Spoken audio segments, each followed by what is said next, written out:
Hello. Hello, my name's Neil. I'm a student here at ANU. My question relates to going to war with Iraq on the premise of weapons of mass destruction, which was subsequently found not to exist. Yeah. How do you reflect on that decision to go to war on that intelligence? Yeah, that's a great question, because my fingerprints were on the infamous national intelligence estimate that the U.S. produced in October of 2002. I was then serving as director of what was then called NEMA, National Imagery Mapping Agency. And so it was a terrible mistake. There are all kinds of explanations for it, not the least of which was we had an administration that wanted evidence to support what they wanted to do anyway. That's part of the problem. The ultimate blame and responsibility, though, rests entirely on the intelligence community. Thank you. We'll come back to you, sir. Okay. Just trying to share it around. Thanks very much. Anchor Brodesson, retired Air Force.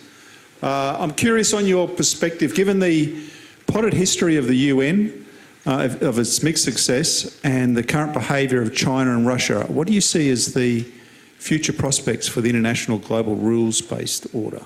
You mean UN or other international bodies? Well, I guess I'm interested more broadly on the international rules-based order. What do you think, what's the likely prospects for it in the future? How well will it succeed? I mean, did you hear that? I didn't hear. You're talking about the UN specifically, or? No, more broadly, international rules-based order. Yeah, okay. Rules and values. Yeah, right. Yeah. Well, under the banner of America First, you know, we're getting away from, you know, the world order that the United States kind of dominated setting up in the aftermath of World War II. I mean, that was probably going to happen anyway, just because we've moved to a much more multipolar world. But I think the Trump administration is going to accelerate that. Now, I don't, you know, personal view, you know, I don't think that's a good thing. I don't think you can reverse I think reversing globalism is an absurd proposition.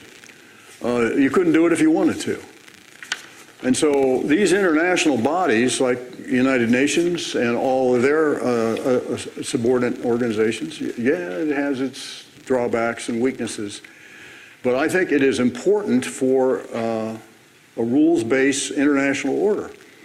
And if we, in the absence of that, I'm not sure what we're going to have other than chaos, where everybody's looking after their own sovereignty, which I think is ridiculous. You know, one of the things that I worry about, I'll give you one example why that's a bad thing, is climate change. And you can argue till the cows come home, you know, how much of it is man-made or not.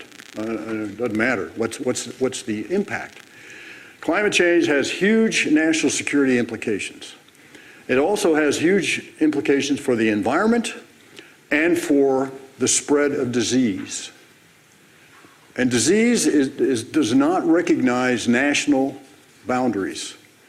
You only take this on globally and internationally. And I cite this as one example. And I tell you, there are some scary things out there that could be very, very dangerous for the safety of the world. And if you don't have the international organizations, World Health Organization, for example, that is recognized and supported and participated in, mankind is going to be in a very bad place, because that's the one example of a kind of issue that cannot be resolved on a nation-state by nation-state basis.